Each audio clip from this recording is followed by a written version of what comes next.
UGC net Hindi literature के exam के सिर्फ 5 दिन बाकी रह गए हैं और अगर मुझे आज एग्ज़ाम देने जाने का डिसीजन लेना पड़े कि भाई मुझे भी पेपर देना है, तो ऐसे कौन सी यूनिट्स हैं, जिनके कौन से एरियाज़ हैं जिन पर मैं सबसे पहले काम करना चाहूँगी, या फिर आप में से जो भी बच्चे हैं जो इस बार फर्स्ट अटेम्प्ट दे रहे हैं, जिनका पूरा सिलेबस नहीं है तैयार, वो उनको कौन कौन अभी 5 दिन के अंदर ऐसी क्या स्कोर एरियाज़ हैं जो हाई स्कोरिंग हैं, जिनको उन्हें पढ़ना ही चाहिए, जिन्हें स्किप उन्हें नहीं करना चाहिए बिल्कुल। आज हम उन्हीं एरियाज़ के बारे में बात करने वाले हैं, ठीक है। जिन बच्चों का पूरा सिलेबस तैयार है उनके लिए वेरी गुड, लेकिन जिनका पूरा सिलेबस तैयार नहीं है और जो लास्ट मिनट में सिर्फ उन एरियाज़ पे फोकस करना चाहते हैं जो कि बहुत हाई स्कोरिंग एरियाज़ हैं, उनके लिए आज की वीडियो बड़ी हेल्पफुल होने वाली है, तो आप मेरे साथ जुड़े रहिए।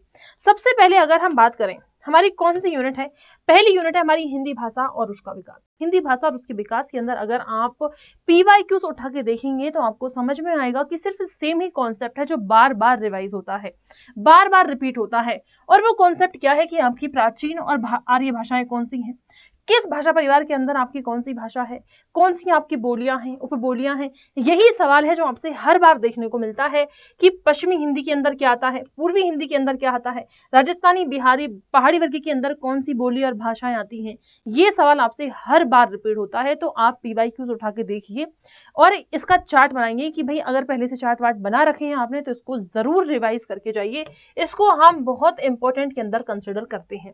इसके बाद अगर आपको आएगा तो हिंदी भाषा के अंदर आपको देखने को मिलेगा कि भाई उसकी विकास कैसे हुआ है, कौन कौन से राजभाषा के आयोग बने हैं, किस किस के थ्रू हिंदी भाषा का ग्रो हुआ है, राष्ट्रपति का आयोग है, राजभाषा जो आयोग हैं उनके अंदर कौन कौन से डिसीजंस लिए गए हैं, एक बार आप इनको भी जरूर देखकर जाइएगा। ये 2 टॉपिक ऐसे हैं इसमें से जरूर सवाल पूछे जाते हैं। इसके अलावा आपसे आता है हिंदी के स्वनिम व्यवस्था, उसमें आपके ध्वनियों का वर्गीकरण वेरी इंपॉर्टेंट है। आपके कौन से स्वर हैं, कौन से व्यंजन हैं, किन का उच्चारण का स्थान क्या है, कंठ से कौन से निकलते हैं, ताल से कौन से निकलते हैं, मूलधन, ओष्ठ, दंत, ये सब बहुत इंपॉर्टेंट है।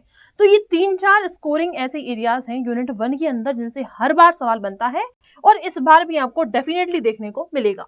अगली यूनिट है हमारी यूनिट 2, ठीक है। यूनिट 2 थोड़ी काफी ज्यादा बड़ी है, लेकिन अगर आपने नहीं पढ़ी है कोई बात नहीं, थोड़ा बहुत तो खैर सबने पढ़ी होगी। उसके अंदर आपको सबसे पहले जो हमारे काल हैं, आदिकाल, रीतिकाल, भक्ति काल, आधुनिक काल, उनके अंदर कौन कौन सी प्रवृत्ति क्या रही है, वो काल क्यों दूसरे काल से डिफरेंट है, ये आपको मालूम होना चाहिए। उस काल के अंदर जो कवि लगे हुए हैं, ठीक है, वो आपको पता होनी चाहिए और उनकी रचना जरूर मालूम होनी चाहिए। भाई रीति काल के कौन से कवि हैं, उनकी रचनाएं कौन सी हैं, आदिकाल के कौन हैं, आदिकाल के जो लगे हुए हैं सगुण निर्गुण भक्ति काल में, सॉरी, उनके कौन कौन से वो हैं रचनाएं, आदिकाल में कौन से लोग हैं, उनकी कौन सी रचनाएं हैं। पीवाईक्यू में आपसे बहुत पूछी गई हैं। अगर आप पीवाईक्यू के नोट्स भी आपने बनाए हुए हैं तो उनको कर लीजिए आप रिवाइज, क्योंकि आप लास्ट टाइम पे यही 5 दिन के अंदर कर सकते हैं, ठीक है। अब कोई बच्चा मुझे ये कमेंट बिल्कुल मत कीजिएगा कि मैम यूनिट 2 इतनी बड़ी है कि हम उसे 5 दिन में कवर नहीं कर सकते हैं। बिल्कुल नहीं कर सकते, हम यहाँ पे लास्ट मिनट रिवीजन की बात कर रहे हैं। Got it.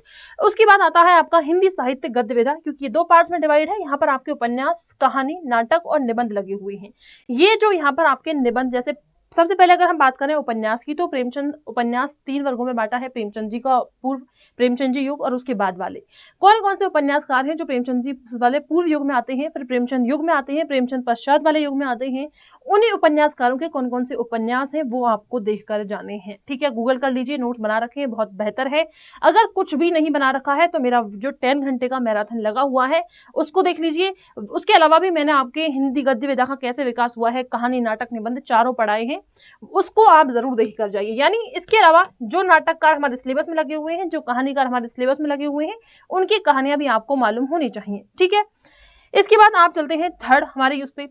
थर्ड में देखिए, अगर आपने काव्य के सिद्धांत, लक्षण पढ़ रखे हैं, संप्रदाय आपको मालूम है, बहुत अच्छी बात है। नहीं पढ़ रखे हैं तो अब पढ़ने की आवश्यकता नहीं है, लेकिन आपको ये छोड़कर नहीं जाना है कि प्लेटो का काव्य सिद्धांत क्या कहता है, अरस्तु का अनुकरण सिद्धांत क्या कहता है। ऑलरेडी मैंने सब कुछ पढ़ाया है, बहुत डिफिकल्ट नहीं है, 1 घंटे के अंदर आप इन सब लोगों के सिद्धांत को देख सकते हैं।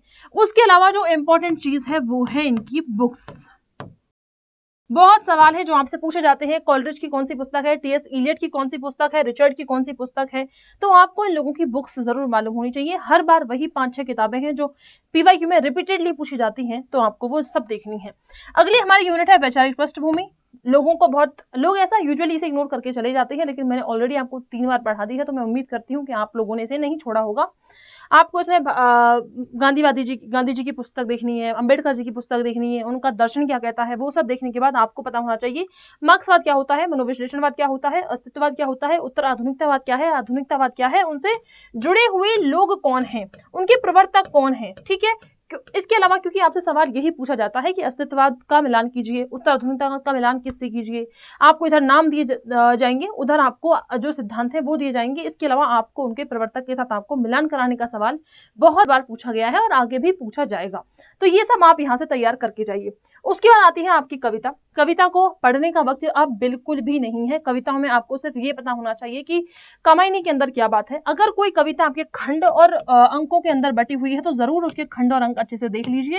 इसके अलावा आपको कविता के जो प्रकाशन वर्ष हैं वो मालूम होना चाहिए, जो संग्रह है वो आपको मालूम होना चाहिए, जो कवि है उसका नाम आपको मालूम होना चाहिए। इसके अलावा आप एक चीज और कर सकते हैं कि उस कवि के जो काव्य संग्रह और लगे हुए हैं उनको भी आप जरूर देख के जाइए। अगर आप निराला को पढ़ रहे हैं तो आपको निराला जी के बाकी के जो काव्य संग्रह हैं उनके नाम जरूर देख लेने हैं, क्योंकि एग्जामिनर इस तरह के सवाल भी आपसे बनाता है। ठीक है, और इसके अलावा आप एक चीज ये भी देख सकते हैं कि भाई जो कविता है आपकी वो क्या बात कर रही है, परिवर्तन के अंदर क्या बात करने की कोशिश कर रहे हैं। अज्ञे जी हैं जो हरी घास पे क्षण भर में क्या बता रहे हैं, कल की बाजरे की किस बारे में है। अगर ये सब आपको मालूम है तो थोड़ा सा काफी काम है जो यहाँ पे आपका हो जाएगा। इसके बाद हमारा अगला जो यूनिट आती है वो है हमारी हिंदी उपन्यास। बहुत बड़ी यूनिट है, 5 दिन के अंदर कुछ रिवाइज होने का नहीं है, लेकिन आप लोगों को देखो स्टोरी तो मालूम होगी ही। ठीक है, स्टोरी मालूम है आपको, आप याद करने हैं पात्र कौन कौन से हैं। इसके अलावा आपको पढ़नी है भूमिका। भूमिका में अगर राइटर बात कर रहा है कि मैंने किसी को समर्पित की है रचना, मेरा सहयोग किसने किया है, किनके आग्रह पर मैंने ये उपन्यास लिखना शुरू किया है, ये सब बातें आपको ध्यान रखनी है। इसके अलावा आपने फैक्चुअल डाटा का जो नोट्स बनाए हुए हैं वो आपको ध्यान रखने हैं कि किसी गांव का जिक्र है, किसी शहर का जिक्र है, उनके किसी डिस्टेंस की बात कही गई है, कोई पात्र कोई स्पेसिफिक नौकरी करता है, वो सब रिवाइज करने का वक्त है। अभी उपन्यास पढ़ने का वक्त बिल्कुल भी नहीं है। ठीक है, तो जो हमारे सिलेबस में लगे हुए उपन्यास हैं आप उन सबकी अब सिर्फ और सिर्फ इस पोर्शन पे फोकस कीजिए, बाकी कुछ भी पढ़ने का टाइम अब हमारे पास नहीं है। अगली यूनिट हमारी आती है हिंदी कहानी। सबसे आसान यूनिट अगर बच्चे इसको समझते हैं, लेकिन फिर भी इससे सवाल गलत करके क्यों आते हैं, क्योंकि इसमें से आपसे पूछे जाते हैं पात्र कितने हैं, पात्र किस रचना से संबंधित है, पात्र की उम्र कितनी है, पात्र है जो क्या करता है, ठीक है, किस शहर का जिक्र है, कौन सा गीत है जो इस रचना के अंदर आया है।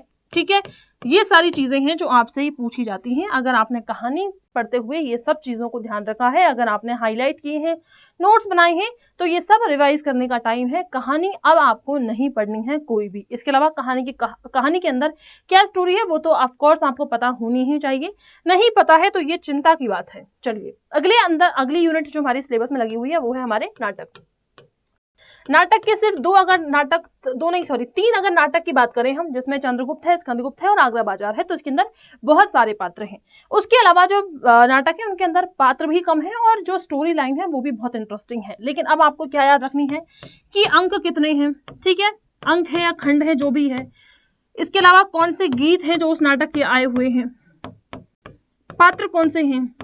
इसके अलावा आपको ये भी ध्यान रखना है कि किस खंड के अंदर, किस अंक के अंदर कौन से पात्र की एंट्री हुई है, वेरी इंपॉर्टेंट है। अगर टाइमलाइन दी हुई है, सिंदूर की होली नाटक के अंक हैं, जो दृश्य हैं वो उसका क्या टाइम है, तो वो सब भी आपको ध्यान रखना है। ठीक है, पात्रों को तो आपको याद रखना ही है, ये सब बात आपको ध्यान रखनी है। आपसे गीत बड़े ही फ्रिक्वेंटली इस यूनिट के अंदर से पूछे जाते हैं, तो आप वो गीत भी एक बार रिवाइज करके जाइए था। अंधेरी नगरी, भारत दुर्दशा, इनके जो खंड हैं, जो क्रम हैं, जो शीर्षक हैं वो क्रम से दृश्य हैं, वो शीर्षक क्रम, मुझे आप लोगों ने पागल कर दिया। इसके अंदर जो दृश्य लगे हुए हैं उनको क्रम से पूछने का सवाल आपसे हर बार देखने को आपसे मिलता है, और हर बार मतलब आगे भी वो सवाल जब तक हमारे सिलेबस में ये नाटक लगे रहेंगे पूछे जाएंगे। तो आपको इनके अंदर जितने भी खंड हैं, दृश्य हैं, अंक हैं, सब कुछ देख कर जाने हैं, कुछ भी आप स्किप मत कीजिएगा। ठीक है, आपको इनफैक्ट ये भी देखना है कि पात्रों का नाटक के अंदर आने का क्रम क्या है। वो सब देखिए। अब पात्रों का, अब कोई भी नाटक का, कोई भी उपन्यास का पढ़ने का, टेक्स्ट पढ़ने का टाइम नहीं है। ये स्मार्ट चीजें हैं जो आप देख सकते हैं। इसके बाद आता है आपका निबंध। निबंध के अंदर तो आपके पात्र भी नहीं है, आपको स्टोरी मालूम होनी चाहिए। जो फैक्चुअल डाटा यहाँ पर आया हुआ है वो आपको ध्यान रखनी चाहिए। अगर किसी निबंध के अंदर कालिदास की बात हो रही है, गौतम जी की बात हो रही है, किसी वात्स्यायन की बात हो रही है, किसी पुस्तक की बात हो रही है, किसी स्पेसिफिक देश की बात हो रही है कि भाई अमेरिका से हम क्या लाते थे, इंग्लैंड से क्या लाते थे, तो वो सब चीजें हैं जो हमें मालूम होनी चाहिए। ठीक है, इसके अलावा इसमें भी जैसे शिव शंभू के चिट्ठे कविता क्या है, वो काफी शीर्षक के अंदर बटे हुए हैं, तो वो आपको क्रम से याद रखनी है। एक क्रम वाला सवाल है, इससे तो एनटीए बहुत ज्यादा ऑब्सेस्ड है। तो जो भी रचना हमारे पूरे साहित्य सिलेबस में लगी हुई है उनका क्रम तो आपको जरूर ध्यान रखना ही है। अगला है हमारा यूनिट 10 के अंदर काफी ज्यादा रचनाएं हैं जो लगी हुई हैं, और आई थिंक ये मतलब टेक्स्ट के अकॉर्डिंग देखा जाए तो सबसे बड़ी यूनिट है। इसमें भी आपको वही है, पात्रों को ध्यान रखना है, स्टोरी जो है वो आपको ध्यान रखनी है। ठीक है, सबसे इंपॉर्टेंट यूनिट 10 के अंदर है जो भूमिका है। भूमिका को पढ़िए भाई, रचनाकार क्या कहना चाह रहा है, रचनाकार ने इस किताब को पढ़ने के लिए किन किन रचनाओं की भूमिका ली, मतलब सॉरी सहायता ली है, उसको किसको समर्पित की गई है, किस व्यक्ति के आग्रह पर रचना को लिखना आरंभ किया गया है। तो ये सारी बातें हैं जो आपको मालूम होनी चाहिए। इसके अलावा जो भी फैक्चुअल डाटा हुआ है, पात्रों में आपके भाई मित्र, जो मेन पात्र है उससे क्या संबंध है, उसके पिता कौन है, माता कौन है, दोस्त कौन है, अगर पात्र की जीवन में वो किसी स्पेसिफिक इंसान मतलब स्थान पे गया है तो वो सब आपको ध्यान होना चाहिए। ठीक है, मतलब जो मेन कैरेक्टर है जिसकी भी आत्मकथा है उसकी पूरी लाइफ की स्टोरी थोड़ा सा आप रिवाइज कर लीजिएगा कि भाई वो बचपन उनका कहाँ बीता है, जवानी में वो कहाँ रहे हैं, किस स्कूल से किस कॉलेज से उन्होंने शिक्षा ग्रहण की है, उनकी पत्नी का क्या नाम था, उनकी मृत्यु कब हुई है, किस वजह से उनकी मृत्यु हुई है।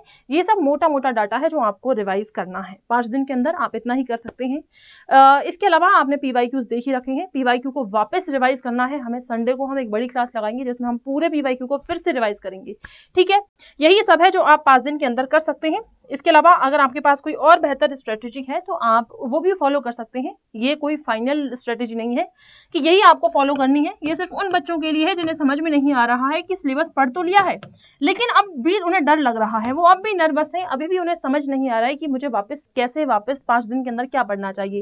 ये वीडियो सिर्फ उन बच्चों के हैं जिनके पास ऑलरेडी बेहतर स्ट्रेटेजी है, वो उस पर काम कर सकते हैं। आप सभी बच्चों को आई होप ये वीडियो काम की आई होगी। आपको अच्छी लगी है तो कमेंट्स जरूर करें, और आप सभी बच्चों को एग्जाम के लिए मेरी तरफ से best of luck. Okay, see you.